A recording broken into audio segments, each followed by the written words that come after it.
Então, pessoal, vamos retomar a resolução da prova para cargo de técnico em eletrotécnica da Marinha. Nós tínhamos dado uma pausa, gente, nessa resolução dessa questão, dessa prova, mas vamos retomar hoje. Falta ainda 20 questões, a gente vai dividir essa terceira parte em duas partes mais, para o vídeo não ficar muito longo. Serão 10 questões hoje e 10 questões no próximo vídeo. A prova foi aplicada por Corpo Auxiliar de Praças, como a gente já viu anteriormente, Praças da Marinha, para o cargo de técnico em eletrotécnica. As provas militares, costumeiramente, elas são bem específicas e gostam muito de colocar volumes elevados de questão. Por exemplo, tem 50 questões técnicas nessa prova de eletrotécnico. E as provas são de conta.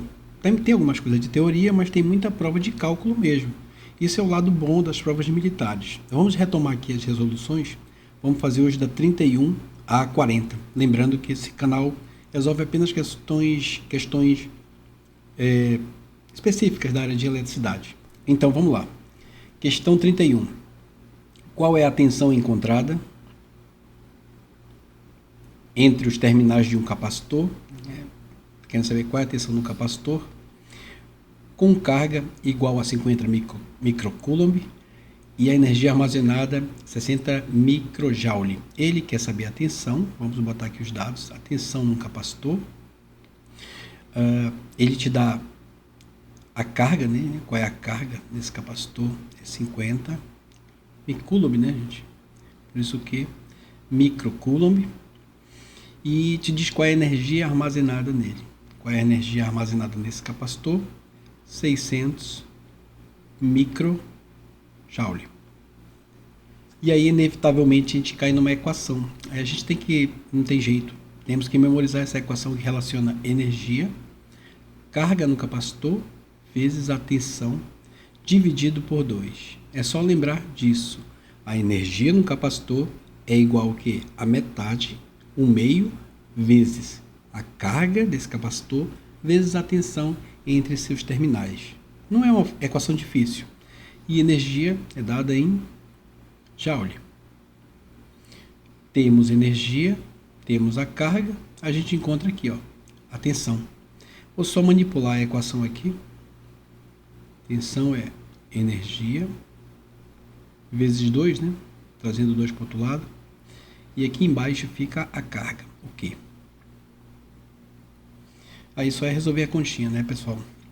A energia é 600 vezes 10 a menos 6, porque é micro, vezes 2, dividido pela carga, que é 50 microcoulomb. 50 vezes 10 a menos 6. Menos 6 embaixo, menos 6 em cima.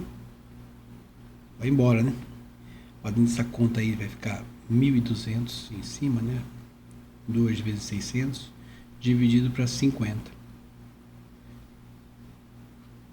A tensão no capacitor será dividindo 24 volts.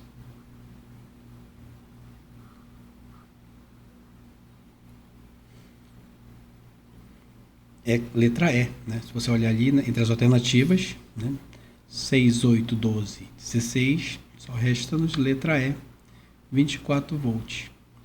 Só dando uma recapitulada aí nessa questão, você pode ver que bastou a gente lembrar da relação entre energia e carga no capacitor vezes a tensão.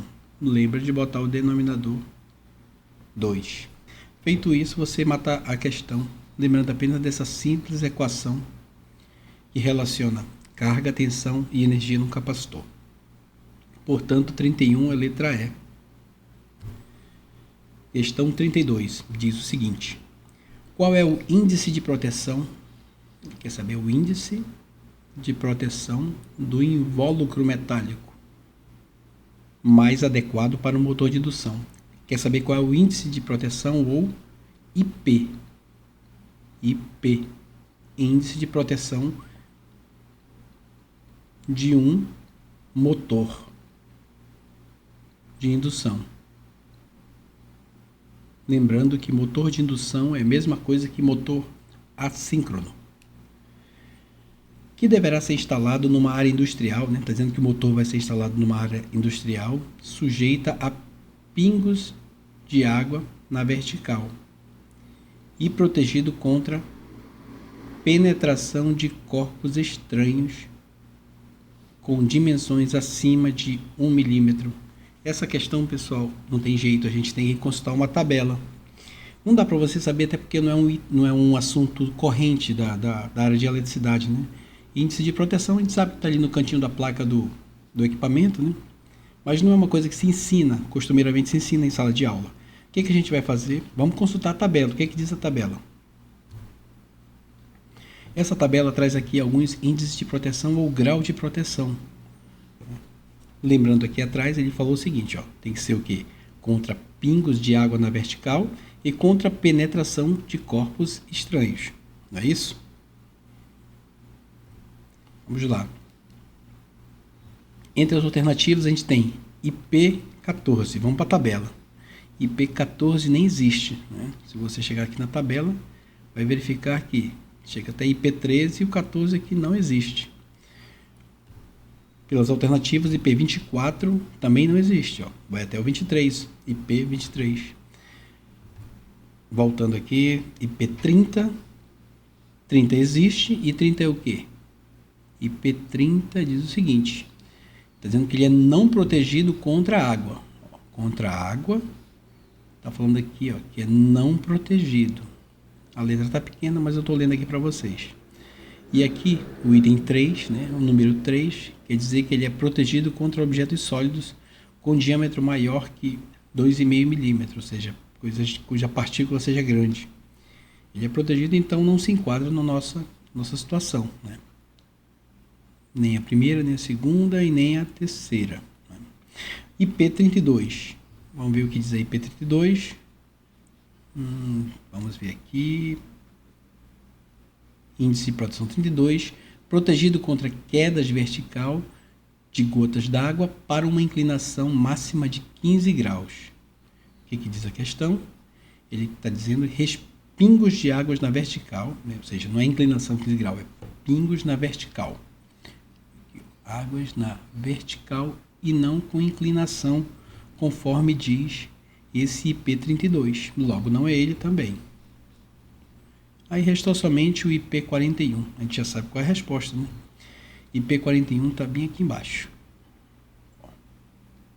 A tabela. Protegido contra quedas verticais de água, de gotas de água, beleza. E aqui, ó, protegida contra objetos sólidos com diâmetro maior que 1 milímetro. Então pronto, a gente encontrou aqui corpos estranhos, né, com diâmetro maior de 1 milímetro, aqui, e contra pingos de água na vertical. Logo, é o IP, grau de proteção IP41. Letra E. Questão 33. Em qualquer instalação elétrica, raramente utilizam-se todos os pontos de luz ou tomadas de corrente ao mesmo tempo. Está dizendo que realmente você não usa tudo ao mesmo tempo. Tomadas de corrente, bem como iluminação. No projeto de uma instalação elétrica, como se denomina o fator em que deve ser multiplicada a potência instalada? Ele quer saber o fator. Então, é multiplicar a potência instalada para se estimar a potência que realmente será utilizada. Para se estimar a potência que realmente será utilizada. O nome desse fator, gente, vou dar diretamente para vocês, é o fator de demanda, ok? E o que diz o fator de demanda? O fator de demanda diz o seguinte, é uma relação entre a potência realmente utilizada dividido pela potência total.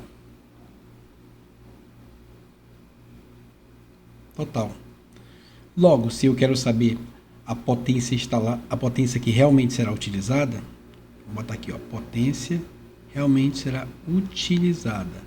O que eu faço? Eu multiplico o meu fator de demanda, FD, vezes a minha potência total. Que é o que diz a questão. O que a questão diz? Como se denomina o fator? Ele quer saber o nome do fator que serve para ser multiplicado com a potência instalada, ou seja, com a potência total naquela edificação, e dessa forma a gente encontra a potência útil ou potência real, o que de fato será utilizado por aquela edificação. Logo, 33 é a letra A, fator de demanda. Questão 34. Analisa a figura abaixo. As redes de distribuição são classificadas segundo diversos esquemas de aterramento que diferem entre si em função da situação da alimentação e das massas em relação à terra. Os diferentes sistemas são classificados de acordo com um código de letras. Esse código de letras ao qual ele se refere aqui, esse código de letras, nada mais é que essas letras que estão aqui nas alternativas, tá, pessoal? TT, TNS, TNC e TABC. Assinale a opção que apresenta o código de ligação representada da figura acima. É muito simples, já fizemos essas questões de aterramento. Repare que nós temos aqui no interior da instalação, no interior da instalação nós temos o quê? O neutro e o condutor de proteção terra, PE, separado. Nós temos um condutor para o neutro, nós temos um condutor para o terra. Nós temos aqui a fase RST, né? As três fases. Temos neutros temos o neutro e temos o terra. Repare que eles são separados dentro da instalação. Só são interligados na origem, aqui na origem, seja lá na medição, seja na subestação. Eles são comuns, têm um ponto em comum e conectado à malha de aterramento, que é esse símbolo aqui, ó, ou a haste de aterramento, no caso de uma instalação residencial. Nesse caso específico, né, você observa aqui que o esquema mostra que são condutores distintos, ou seja, são separados, o condutor de neutro e o condutor de terra, ok? Logo, o terra, aqui ó, T e o neutro são o quê? São separados. Logo, TNS, letra B. Ok? Repare que dentro da instalação os condutores são distintos. Eles poderiam ser um só. A ABNT 5410, a norma de baixa tensão, permite que nós tenhamos apenas um condutor internamente à edificação, cuja função seja neutro e proteção. E isso é o esquema TNC, seria a letra C. No entanto, no caso dessa questão, o esquema que está representado aí é o TNS, terra, neutro, separado. Questão 34, a letra B. Questão 35. Os dados de projeto de uma bomba de incêndio requerem um motor de indução, vai ser necessário um motor de indução trifásico de 440 volts e 60 Hz. Vamos logo colocando aqui as nossas informações disponíveis. A tensão trifásica desse motor é o que? 440 volts. A frequência dele, 60 Hz. Que estabelece em seu eixo motriz uma rotação de aproximadamente 1.800 RPM quando testada em vazio. Essa rotação aqui é de 1.800 RPM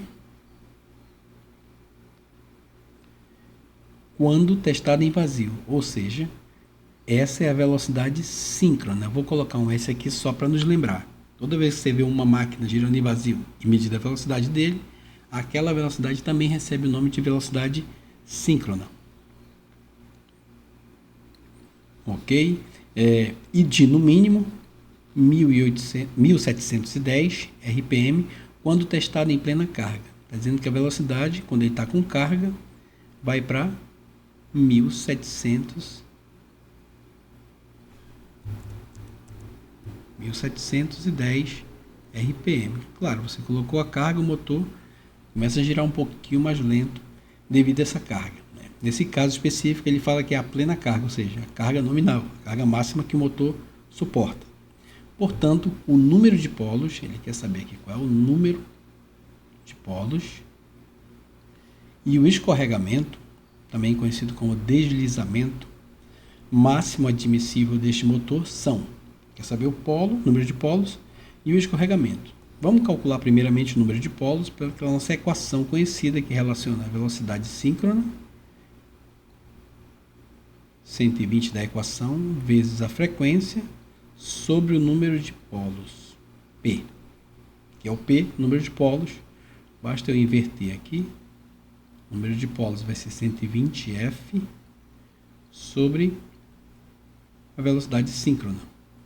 Substituindo esses caras, 120 vezes 60,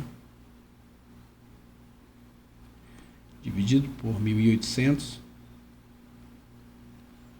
Portanto, a velocidade síncrona, portanto, o número de polos será igual a 4. Fazendo essa divisão aqui, a gente vai ter 4 polos. Esse motor tem 4 polos. Você vai para as alternativas, já percebe que vai ficar entre a letra B e a letra E. Só tem 4 polos na alternativa B e na alternativa E. E agora vamos calcular o escorregamento.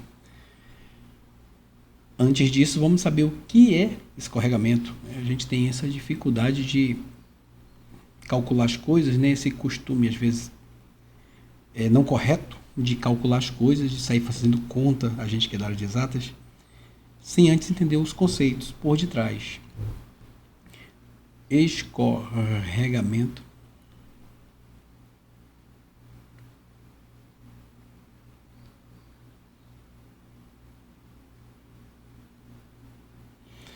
é a diferença entre a velocidade do campo estático, ou seja, a velocidade síncrona, a ANS, e a velocidade do rotor, do eixo, quando ele está sob carga.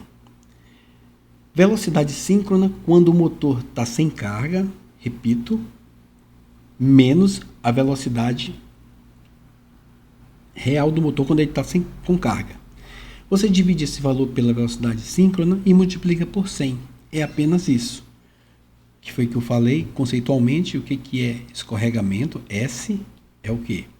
É a diferença entre a velocidade síncrona menos a velocidade com carga. Aqui a gente já viu que é 1800, essa primeira aqui.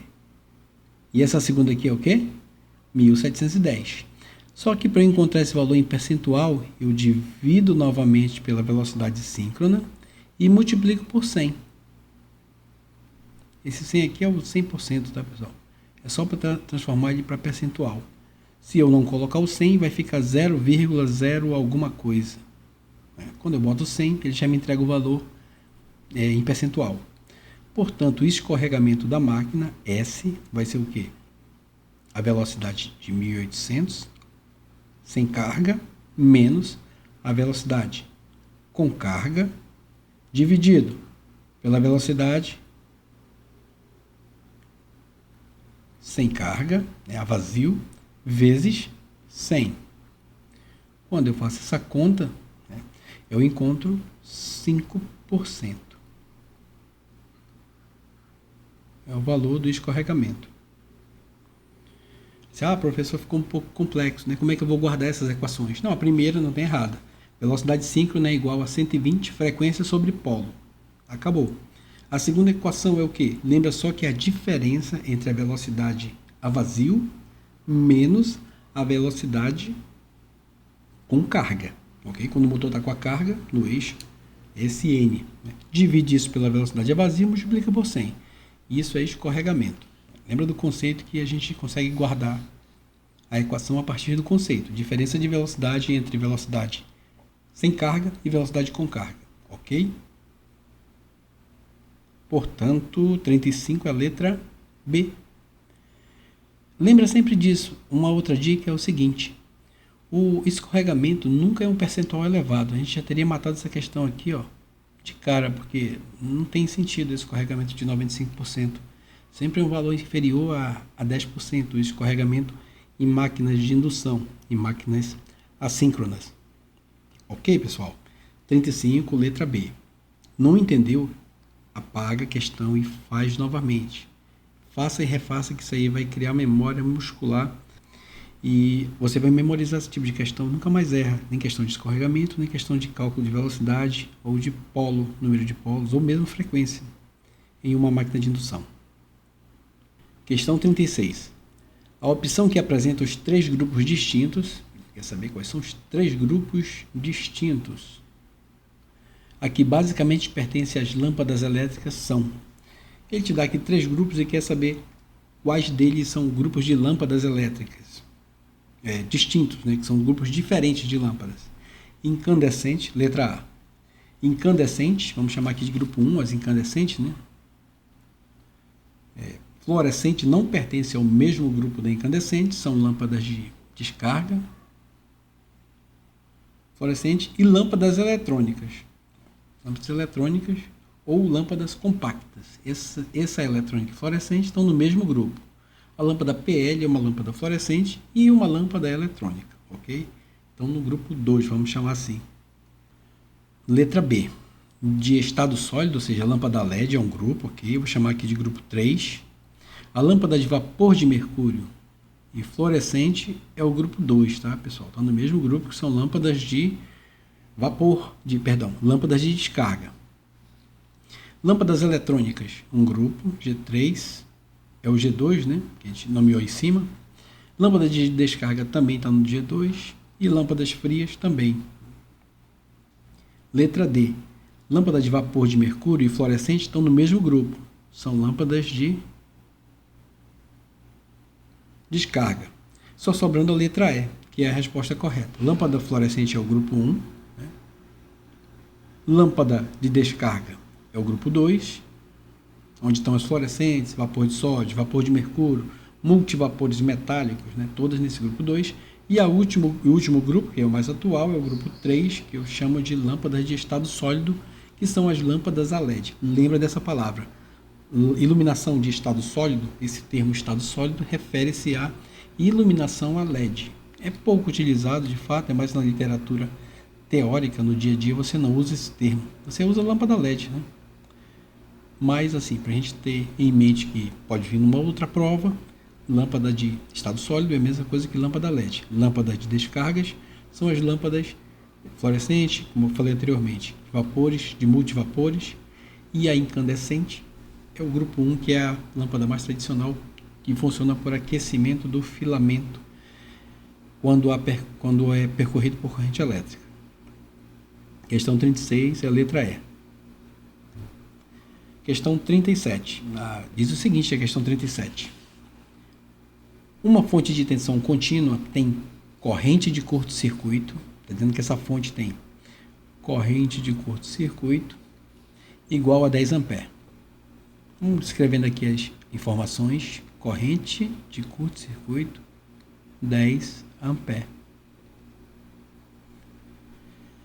E pode fornecer na máxima potência, na máxima transferência de potência, 250 watts a uma carga. Qual é o rendimento da fonte quando ela alimentar uma carga resistiva de 40 ohms? Quando a carga for 40 ohms. Esse 40 ohms aqui é da carga. Repare que ele falou uma informação importante para a gente matar essa questão, que a gente tem que saber.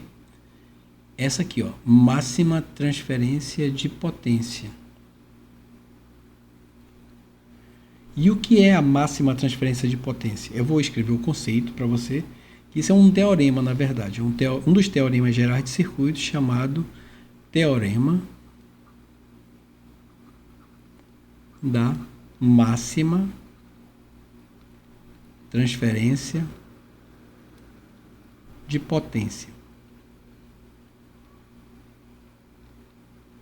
O teorema diz o seguinte, ó, a potência transferida a uma carga por uma fonte, eu tenho uma fonte de um lado, uma pilha, uma bateria, um gerador, e eu vou transferir essa potência dessa fonte para uma carga, né? A carga vai absorver a potência, evidentemente, da fonte.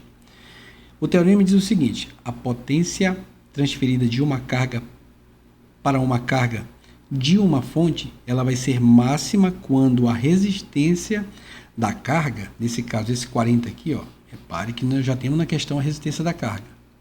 A resistência da carga for igual à resistência interna das fontes. Vou repetir o teorema.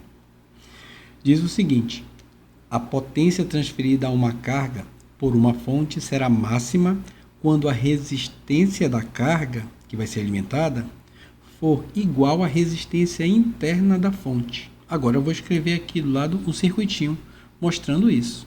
Diz o seguinte, ó. A resistência aqui da minha carga, né? Resistência de carga, vou chamar aqui de RL, né? Para ficar igual à literatura. Esse L quer dizer de load. Né? É igual a quanto? É 40 ohms. Está dizendo que eu vou ter a máxima transferência quando a resistência aqui da minha fonte, ó, toda a fonte tem uma resistência interna associada, pessoal. Vou circular aqui, ó, imaginemos que isso aqui seja uma bateria qualquer. Temos uma resistência aqui dentro. Vou colocar contínua mesmo.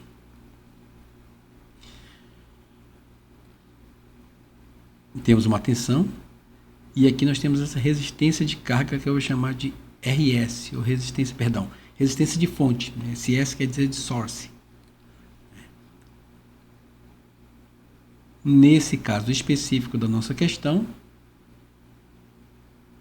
como é transferida para a carga 250 watts, né? Na máxima transferência de potência, nesse momento essa resistência interna aqui é quanto? 40 ohms também. Ou seja, na máxima transferência de potência, o que eu tenho que lembrar? Somente isso. A resistência da fonte é igual à resistência da carga. Ok? Dito isto, vamos encontrar aqui o que ele pede na questão, né? Qual é o rendimento da fonte quando ela alimentar uma carga resistiva de 40 ohms? A nossa carga é 40 ohms, ele quer saber o rendimento. Rendimento, pessoal, vamos representar aqui pela letra grega eta, esse N, né? Parece um N. Rendimento quer dizer o quê? A potência na carga dividida pela potência da fonte. Olha só, potência na carga dividido pela potência na fonte. E o que é potência na carga? É o que? Potência na carga? É a corrente que vai passar na carga. Repare que nesse circuito aqui, ó, é a mesma corrente, ó. Vou chamar somente de I. A corrente que passa na carga é a mesma corrente que passa que sai da fonte. Então, é I vezes a resistência na carga. Desse I aqui ao quadrado, né, gente? Tem corrente ao quadrado sobre vezes resistência. Embaixo, mesma coisa. Corrente ao quadrado vezes a resistência. Só que essa resistência da fonte, na verdade, é total. Tá bom? Resistência total, porque a fonte ela enxerga tanto a resistência interna dela, na hora que ela está transferindo potência, como ela enxerga a resistência de carga. Portanto, tem que ser as duas aqui, ó.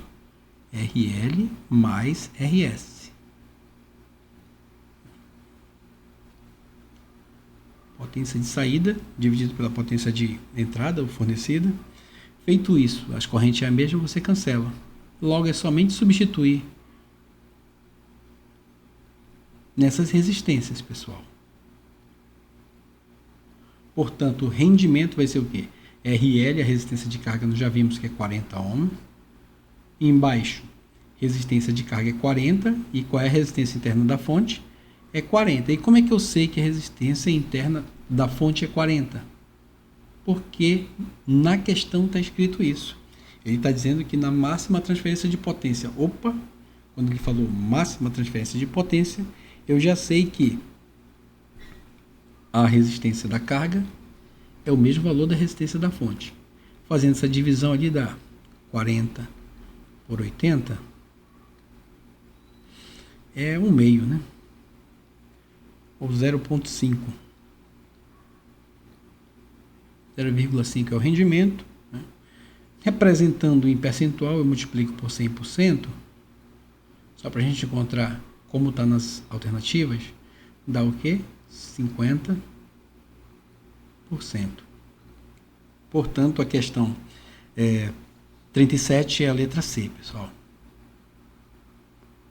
50%, que é o rendimento desse nosso circuito. Questão 38. Analise o circuito abaixo. No circuito elétrico, ele dá as resistências, né? Em função de R, não coloca valor. Na figura acima, o voltímetro de 12 volts. Está dizendo aqui que esse voltímetro indica 12 volts. Quando a chave S está aberta, nessa situação, né? Nessas condições iniciais do circuito, com essa chave aqui aberta, do jeito que ela está, aqui em cima, ó, ele está marcando 12 volts. Quando a chave está fechada, o amperímetro de 4 amperes, aqui, ó, esse amperímetro, indica 4 amperes. E o voltímetro passa a indicar, nessa nova condição, ele passa a indicar 10 volts. Sendo assim, qual é o valor da resistência interna da fonte? Lembra que já fizemos isso na questão anterior, né? Lembra que a resistência total é o quê? Resistência da fonte mais a resistência da carga. R source mais R load. Lembra que a resistência total é V, a tensão total, dividido pela corrente. Isso acontece quando nós já estamos quando nós já estamos com o circuito ligado. Quando essa chave aqui está ligada, né, aí começa a circular aqueles 4 amperes no circuito. Nessa situação, nós temos que a tensão vai ser 10 volts dividido por 4 amperes. Dividindo isso, dá 2,5 ohms. Repare que essa nossa resistência é a resistência total. Sendo assim, qual é o valor da resistência interna da fonte? É o que ele quer. Eu não tinha lido o que a questão pedia, mas o que ele quer saber é exatamente isso, ó. Resistência da fonte. Então, pessoal, lembrando que ele quer saber a resistência da fonte, ó, aquela partezinha apenas, né?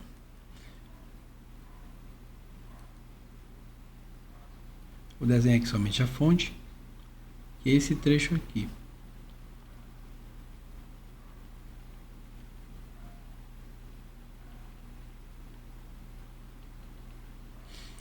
Para eu saber essa resistência da fonte, eu preciso saber a corrente e a queda de tensão nessa fonte, pessoal. A queda de tensão nessa fonte aqui, que eu vou chamar de VS. Esse aqui eu vou chamar de V, que é o total. Repare que quando nós estamos com a fonte ligada, desligada, ela é 12 volts. Mas quando eu ligo, o total da tensão é 10 volts. Ela cai, porque nós temos uma queda de tensão sobre a resistência. E essa queda de tensão é 2 volts. E essa diferença, né? 12 menos 10 sobra 2 volts. Para onde foi esses 2 volts?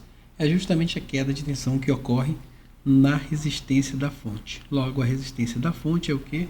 É a tensão, é a queda de tensão nela, Vs, dividida pela corrente, que a corrente continua sendo a mesma do circuito, que é aquela de 4 amperes.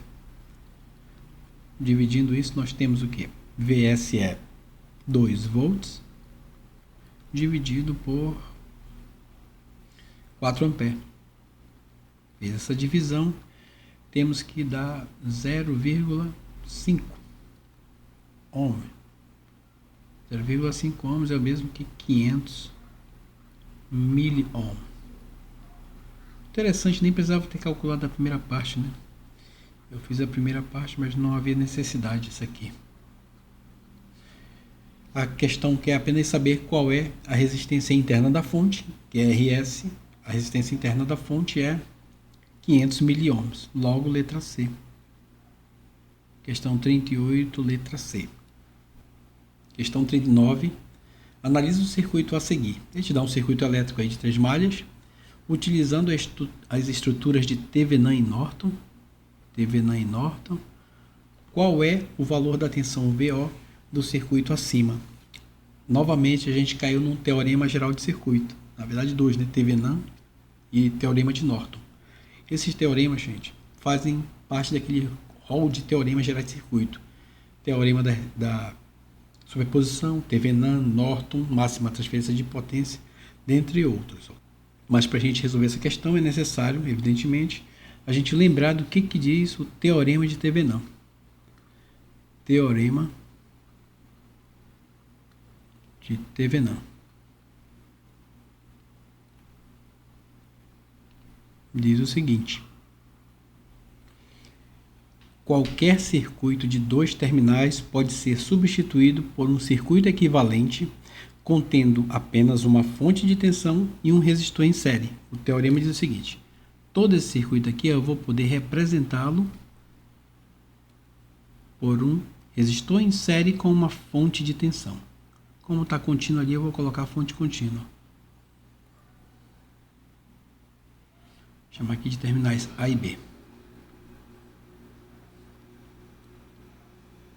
Beleza? Essa resistência aqui eu chamo de resistência de Thevenin. E essa tensão eu chamo de tensão de Thevenin, TH. Ok? Somente isso diz o teorema de Thevenin. Eu posso representar qualquer circuito elétrico apenas por uma fonte de tensão em série com uma resistência. Essa fonte eu vou dar o nome de tensão de Thevenin, e a essa resistência eu daria o nome de resistência de Thevenin. Recordando o teorema de Thevenin, para quem não lembra mais, ele tem alguns passos, né? O primeiro deles é o seguinte: o primeiro passo, vou escrever aqui, ó, remova a parte do circuito de onde se quer obter o equivalente Thevenin. A primeira coisa, você vai remover a parte de onde você quer obter o equivalente Thevenin. E o equivalente Thevenin vai ser obtido nesses dois terminais aqui, ó. Esses dois pontos aqui, ó. Nesse ponto e nesse ponto. Evidentemente, esse carinha aqui, ó, tem que ser removido. O circuito vai ficar da seguinte forma. Eu vou redesenhar aqui embaixo. Então, você vai ter que tirar essa parte aqui, ó. Na verdade, como esse ponto aqui é o mesmo que este ponto aqui de baixo é o mesmo que este último resistor aqui, ele vai sair do nosso processo. E o segundo passo é nomear os terminais de circuito. Eu vou chamar de AB para ficar parecido com o que a gente começou a fazer ali atrás. A resistência será determinada, né, a partir do curto-circuito das fontes de tensão. Estou lendo aqui o procedimento. E pelo circuito aberto das fontes de corrente. Depois disso, a gente determina a resistência equivalente. A gente lendo assim parece complicado, né? Mas eu vou fazer aqui do lado que você vai ver que é muito simples. Na verdade, você vai só recordar, porque você já fez isso antes no seu curso de eletrotécnica, na graduação de engenharia. Ok? O que eu faço com as fontes de tensão? Eu vou curto-circuitá-las. Ou seja, vai virar um condutor. Aqui onde estava a primeira fonte de tensão. Vou colocar esse outro resistor, esse aqui de baixo também. E aí vem até esse último resistor aqui. E aí são os pontos A e B que a gente já nomeou lá em cima. Aqui é o B, aqui é o ponto A. Repare que a gente tirou a primeira parte lá do circuito, como pede o método. 2, 2, 4, 4 e 4. E agora é só resolver paralelismo, né, para a gente encontrar a resistência de Thevenin. Esses dois paralelos aqui dá 2, né? 2 paralelos, 4, 4. Paralelo com 4 dá 2. Vai ficar em série com esse cara aqui. Vai dar 2 mais 2, 4. E vai ficar em paralelo com este carinha aqui. Que novamente vai dar 2. 4 paralelo com 2. Então vai ser 2 novamente, que paralelo, que em série com este último resistor, vai ser 4. Ok? Eu fiz de uma vez aqui, mas você faça por partes, tá bom? É muito simples. A resistência de Thevenin vai ser igual a 4 ohms. Eu recordo que essa prova aqui, ela é aplicada para técnico em eletrotécnica. Não são como as outras provas de eletricista, né? Que você tem um pouco mais de cuidado, o conceito é menos aprofundado. Para eletrotécnicos e para engenheiro, não. O conhecimento é mais profundo, ou seja, você já tem que ir ganhando tempo nessas questões, porque não se pode perder tempo numa prova técnica, né? As questões demandam muito tempo para resolver. Portanto, ó, a resistência de Thevenin, RTH, vai ser igual a 4 ohms. Já temos a primeira. informação. Repare que o que ele está querendo saber ali é qual é o valor da tensão, né? V0, né? Visto desses dois pontos aqui. Ele quer saber qual vai ser essa tensão aqui. E ele pede para a gente usar o teorema de Thevenin e Norton. Poderia usar os dois. Eu estou usando o teorema de Thevenin para a gente fazer porque é o primeiro. Questões mais para frente a gente vai usar o teorema de Norton. Feito isso, agora vamos calcular a tensão de Thevenin. Para calcular a tensão de Thevenin, vamos retornar a fonte para a posição onde estava, a original, e em seguida vamos determinar a tensão entre os dois pontos escolhidos, entre esse ponto A e B. Eu vou só trazer a fonte para onde ela estava e vou calcular a tensão entre esses dois pontos. A tensão entre esses dois pontos será a tensão de Thevenin. Ok? Mas não é isso que ele quer. No problema ele quer a tensão de saída V0. Mas vamos atrás primeiramente da tensão de Thevenin. Vamos retomar aqui, eu vou desenhar novamente o circuitinho, o mesmo circuito, trazendo a fonte. Vou fazer uma pequena modificação. Vou trocar o ramo, eu vou botar a fonte aqui para fora. Ó. Se você perceber bem, eu posso trocar de lugar esses dois ramos. Ó. Um vem para cá e o outro vem para cá. Tá? Fazer só uma permuta para deixar a fonte bem na lateral. E é até melhor da gente visualizar como a gente geralmente é acostumado, né? Troquei de posição, não influencia em nada. Deixei agora a fonte aqui, ó, 12 volts. Esse 4 ohms que fica logo em cima dela. O cara que eu tinha trocado de posição.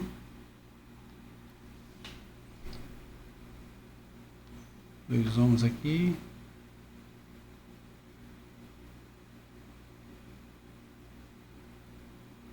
Quatro. 2 e os terminais A, B. Repare que eu não trouxe ainda o carinha que eu tinha tirado. Deixa ele fora, por enquanto.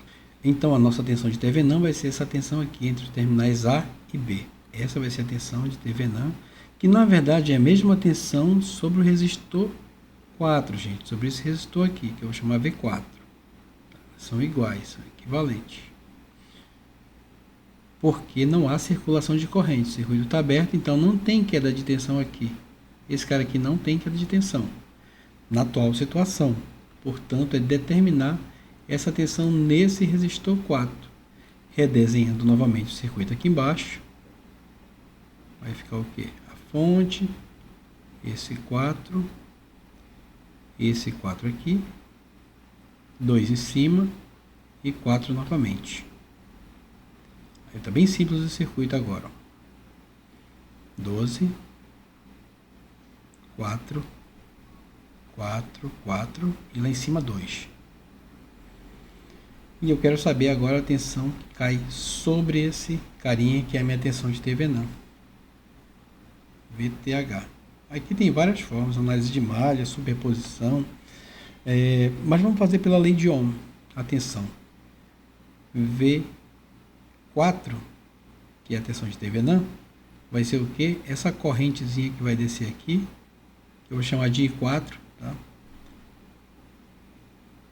Vezes 4 ohms, que é a resistência que está lá. E quem é I4? Aqui eu vou chamar de I4', essa outra. I4, que eu quero, vai ser a corrente total que vem daqui desse ramo, ó, menos a que desce, que eu chamei de 4'. Então, uma linhazinha só para diferenciar da outra.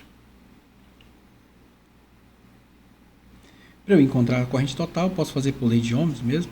Eu já tenho a tensão dividido pela resistência equivalente total. A resistência equivalente desse circuito está bem simples, ó.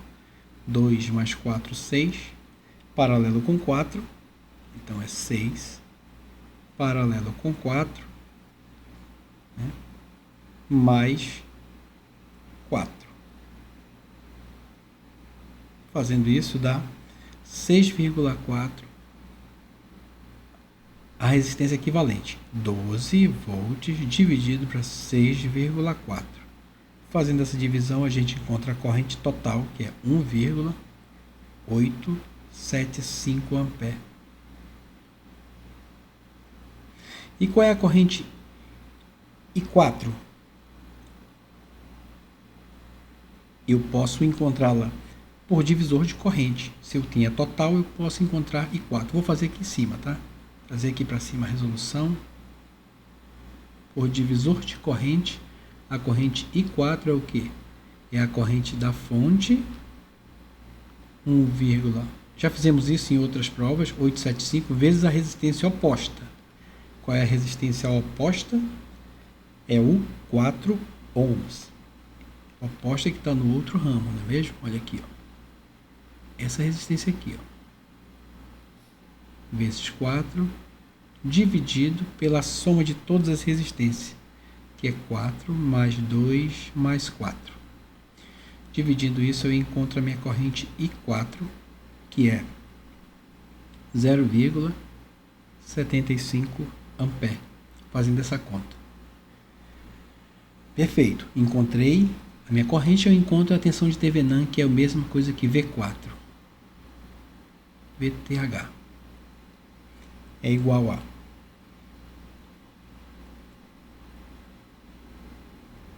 0,75, já fizemos, temos a equação ali embaixo, né? Vezes 4, que dá igual a... Beleza. 0,75 vezes 4, que dá igual a 3 volts. Se a questão pedisse qual é o nosso equivalente Thevenin, beleza, né? Nós já teríamos aqui o nosso equivalente Thevenin, que é uma resistência de 4 ohms. Aqui, ó, resistência de Thevenin. Faz tanto tempo que a gente calculou ela, né? Tinha até esquecido.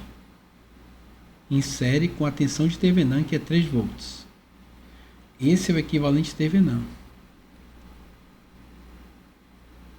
Só que o problema é saber qual é a tensão de saída no resistor de 4K, esse último aqui, ó. A gente tinha esquecido ele, mas vamos trazê-lo de volta para a gente fazer essa conta.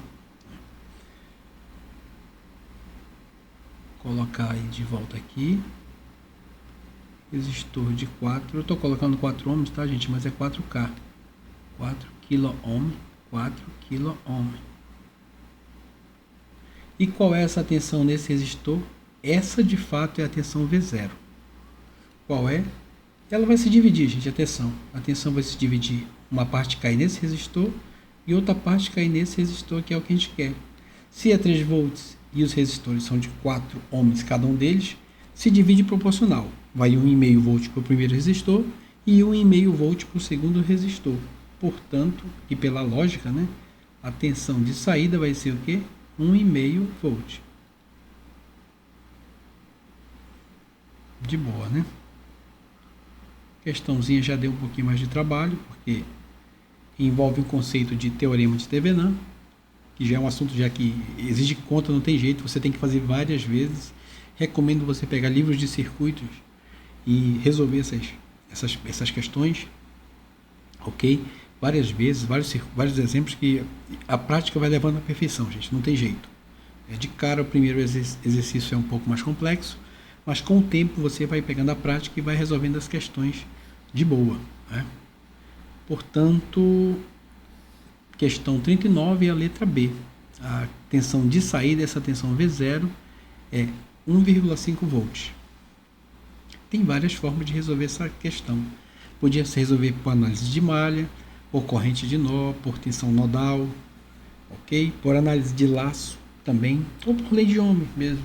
Fracionando dá um pouquinho mais de trabalho, mas qualquer método a gente conseguiria resolver. A questão pediu por Thevenin, a gente aproveitou para dar uma revisada aí no conceito e resolvemos a questão toda por Thevenin, encontrando aí a solução. Questão 40. Questão 40 é uma questão teórica, né? Em relação às medidas elétricas, sabe-se que medidores de potência também são conhecidos como watímetros, né? Para que um watímetro, são conhecidos como watímetros, para que um watímetro analógico, o watímetro analógico, né? Antigo, hoje em dia quase nem se usa mais isso, possa medir potência em um circuito elétrico, será necessário o uso de duas bobinas. Duas bobinas que são denominadas bobinas de... Se ele vai medir potência, ele precisa de quê? duas grandezas. Lembra disso, tá, pessoal? É uma conclusão assim meio simplória, né? Mas lembra disso, tensão e corrente. Se tu vai medir esse cara aqui, potência, tu vai precisar de uma bobina de tensão e uma bobina de corrente, tá bom? Vamos tentar usar essa analogia aí só para lembrar disso. Watímetros analógicos necessitam de uma bobina de tensão e uma bobina de corrente para realizar a medição. Portanto, a questão 40 é a letra E. Tensão e corrente.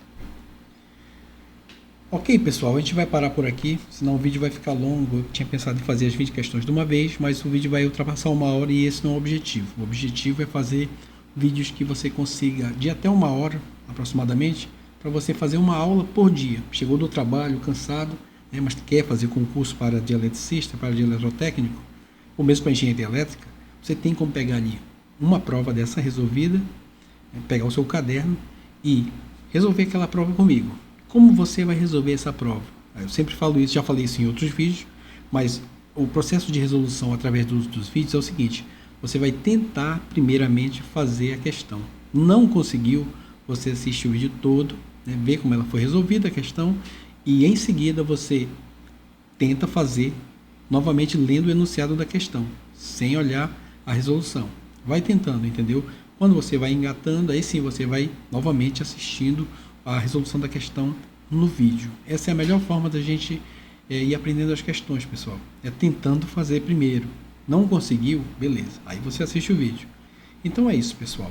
Vamos dar prosseguimento aos nossos vídeos, né? Peço que acompanhe o canal, curta aí, compartilhe, se inscreva no canal e dá o seu like no vídeo. Isso vai me ajudar bastante. Espero que todos tenham gostado aí do vídeo. Fiquem com Deus e até a próxima, se Deus quiser.